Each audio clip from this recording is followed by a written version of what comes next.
Hi everyone, I'm Cheryl Butler, and you're listening to the Mighty Mommy's Quick and Dirty Tips podcast, which will help make your life as a parent a little bit easier and a lot more fun. Welcome! Today's episode is number 443, How to Survive When Your Child Leaves for College, because when the big day does arrive, it might be much more difficult than you think. The moment you first hold your new baby, you dream of all the amazing things he or she will do with his or her life. This beautiful new being is so full of possibility. The sky's the limit, his potential endless. And suddenly, in the mere blink of an eye, your sweet bundle of joy is in kindergarten, getting a driver's license, attending senior prom, and then heading off to college. How the heck did that happen? When your child leaves the nest and moves from his cozy, messy room off to a college dorm stacked with bunk beds and little or no closet space, sounds like my house, you both realize that life as you knew it will probably never be the same. Home-cooked meals are no longer the norm. Curfews, a thing of the past. Pain-in-the-neck younger siblings temporarily fade into the distance, and that comfortable haven known as home sweet home is placed on the back burner, while your college student adjusts to his or her new norm, all while you, the parent, try and hold it all together and make sense of your brand new role, college parent. When your child first leaves the nest and heads off to college, it's indeed a very bittersweet time for most parents. We're excited and proud of this amazing new milestone, college-bound, but we're also vulnerable. Our job as our child's immediate caregiver and protector is now changing gears, and we need to learn a brand new set of coping mechanisms so that we can embrace and encourage their new college role, all while figuring out how we can remain strong. Mighty Mommy has been down this route 4 times and shares 6 ways that you can survive the bittersweet early days when your child leaves for college. Tip number 1. Allow yourself time to grieve. When my oldest daughter left for New York City, I felt like someone had knocked the wind right out of me. I was thrilled for my country bumpkin to head off to one of the world's largest, most exciting cities, but I was also left breathless at the thought of her being on her very own while I stayed behind with the rest of our family. The first 5 minutes after we parted for that first time was surreal. I remember putting on a very brave face, and as I hugged her for the last time, my eyes welled with hot, salty tears, and my heart nearly burst with grief and mixed emotions. Turns out, my feelings of such emptiness were completely normal. In The Secrets to Staying Happy After Your Child Heads Off to University, the article states, "The sadness that parents can feel when offspring head off to college or university often come as a shock," reports Glynis Kelly, Child Protection Officer at Cornwall College. For some, it's akin to grieving, such as the intensity of the feeling of loss, and all relationships shift gear, causing some unfamiliar tensions as family members learn new ways of interacting with each other. I admit I cried on and off for a few days after my daughter first left, but it was a great release to let the tears flow, and I felt much better within a few short days knowing that she was settling into a great new home away from home at her new school. Tip number 2. Prepare yourself. When my first child left for college, truthfully, I was totally unprepared. Sure, she and I had gone shopping for all the dorm essentials, picked the right meal plan, and strategized about how she would make the most of any awkward roommate scenarios, such as snoring, walking around the dorm scantily clad, or passing gas.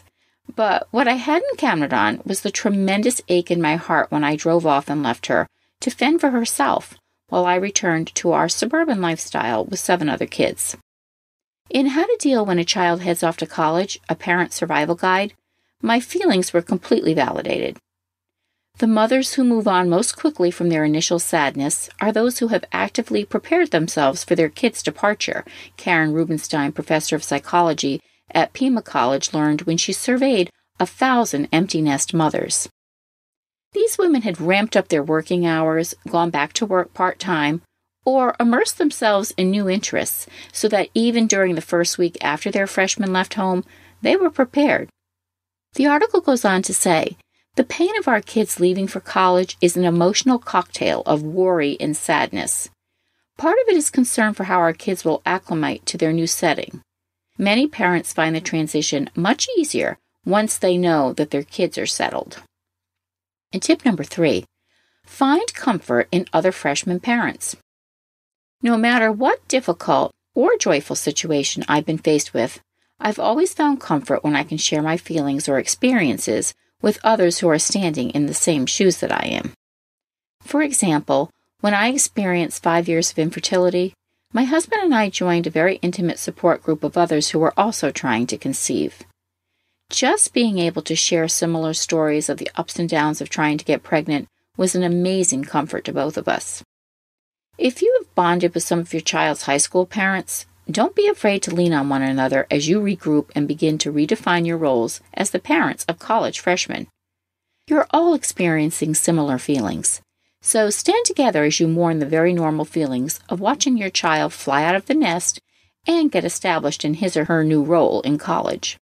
You can also celebrate the amazing excitement together when your freshman comes home for the holidays, takes exams for the first time, or even calls looking for money within the first few weeks of school. Tip number 4, be mindful of siblings.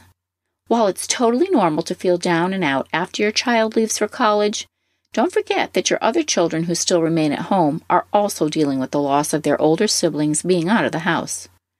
In The Secrets to Staying Happy After Your Child Heads Off to University, Glynis Kelly, Child Protection Officer at Cornwall College, notes, be particularly mindful of siblings. They're sometimes the worst affected when your child goes away to university, perhaps because they haven't anticipated the effect of an absent brother or sister, as well as parents might have done. And if you're moping around, it makes them feel second best. Oftentimes, people assume that because I have 8 kids, 4 of whom have already gone off to college, it must get easier as each one leaves the nest. That couldn't be further from the truth. Each of my kids are individuals, so when they leave for college, I'm still left feeling empty, despite the fact I have a large brood of kids. When one of my cherubs heads off to their new school, I make sure that the remaining kiddos at home feel extremely important and loved. Those who stay behind are treated to a special evening out where we reflect on great times as a family as well as the fun days we have ahead as a smaller clan. Tip number 5, decide on how to stay connected. With cell phones, texting, instant messaging, and other social media venues, staying connected with our kids is easier than ever. Communication is key.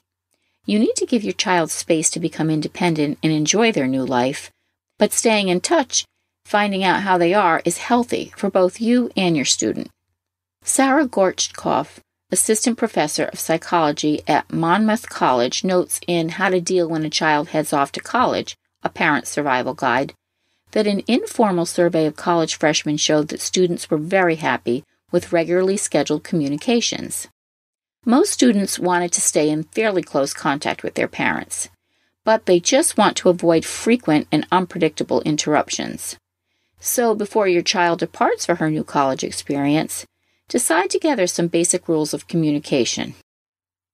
In our family, most of my kids called and texted dozens of times within the first couple of weeks of their freshman years, but once they became acclimated to their new environment and began making new friends, the calls tapered off. We decided on a twice-weekly check-in from there on in. Wednesday and Sundays are our scheduled times to chat each week, but as a mother who loves to hug her kids, I use texts and tweets as a way to let them know I'm thinking of them several more times throughout the week. And tip number 6, think like Winnie the Pooh. One of my favorite quotes ever is this by Winnie the Pooh. How lucky I am to have something that makes saying goodbye so hard. I have it framed in my house as a reminder of what a blessing all of my kids are, and as they leave the nest, I've done my job with a very full heart. How have you prepared to handle your emotions when you send your child off to college? Share your thoughts in the comments section at quickanddirtytips.com/mighty-mommy or post your ideas on the Mighty Mommy Facebook page. You can also connect with me on Twitter at Mighty Mommy or email me at mommy@quickanddirtytips.com. And you can certainly visit my family-friendly boards at pinterest.com/mightymommyqdt. Best of luck to all your college students during the upcoming school year. As always, thanks for listening. And until next time, happy parenting.